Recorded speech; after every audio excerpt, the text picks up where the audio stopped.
Okay. Tell us about you, Anna. My name is Anna Doe. I'm currently attending William C. Overflow High School in San Jose, California. I'm currently a senior. Wow. So tell me, Anna, why did the teacher selected you to be in this celebrating the students in the school for WCO? I believe Ms. Day chose me to represent William C. Overfeld because she believes that I am a mature, well-developed player that serves as a role model to other students. Okay. And what are the things that you think you would like to share with the other students to be a role model like you? What is the things that they need to do?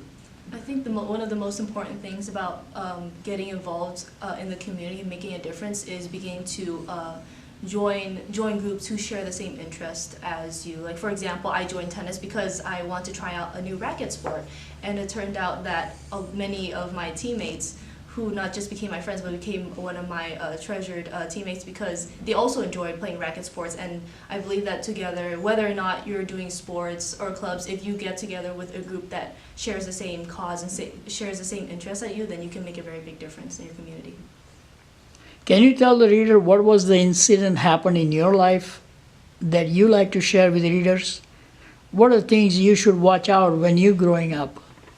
When I first attended William C. Overfeld my freshman year, I found myself to be a very nervous, shy student who didn't seem to make a lot of friends very quickly, and I found that to be almost discouraging. But then I found that as time went on, as I continued doing well in my classes, people looked up to me as inspiration, and I found that because of my ability to do well in my classes, my ability to help other people, they became very important friends to me. And I think that's very important to think about when growing up, that as long as you have good intentions and you reach out to other people, then people will follow in your footsteps.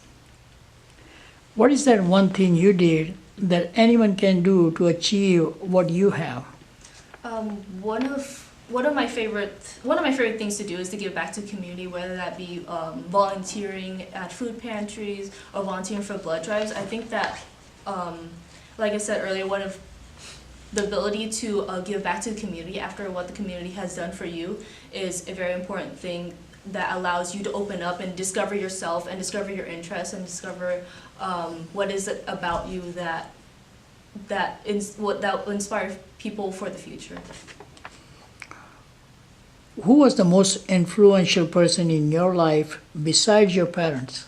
One of my best friends, her name's Hannah. She and I have been very good friends since middle school, and she has been a beautiful role model to me because she taught me the really small but very important things in life that I'll forever remember her for. She definitely taught me how to look out for other people's well-being. She taught me how to never take no as an answer, and how to keep pushing despite odds being against me. She's my own personal cheerleader, and I love her for that.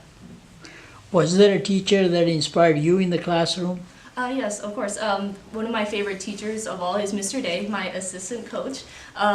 He has been my coach for 4 years in tennis, but he has also been my teacher inside the classroom for 3 years in 5 different subjects.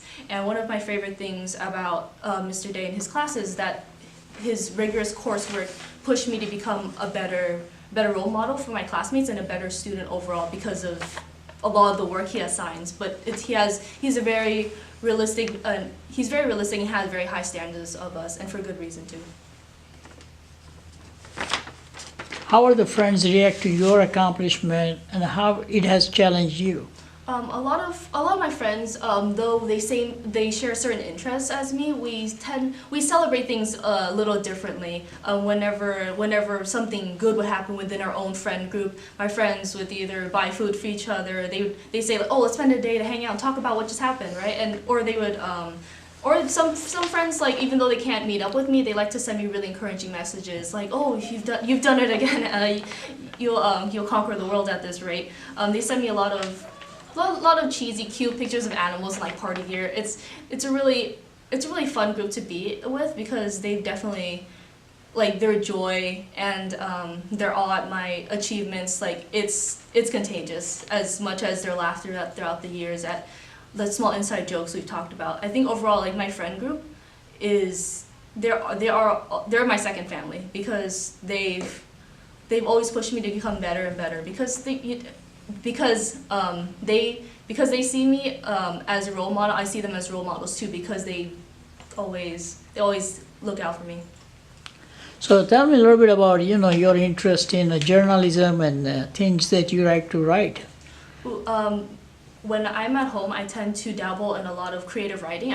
But on the side, I also read a lot of news articles and realize that the fiction I fantasize about, or the fiction I write about, is not so different from the real world after all. There are many problems that us as human beings and us as a society still face, and I want to pursue journalism and communication because I want to be able to communicate those issues and those possible solutions to people so that they may act in the best interest of others. What do you like to do when you're not in school?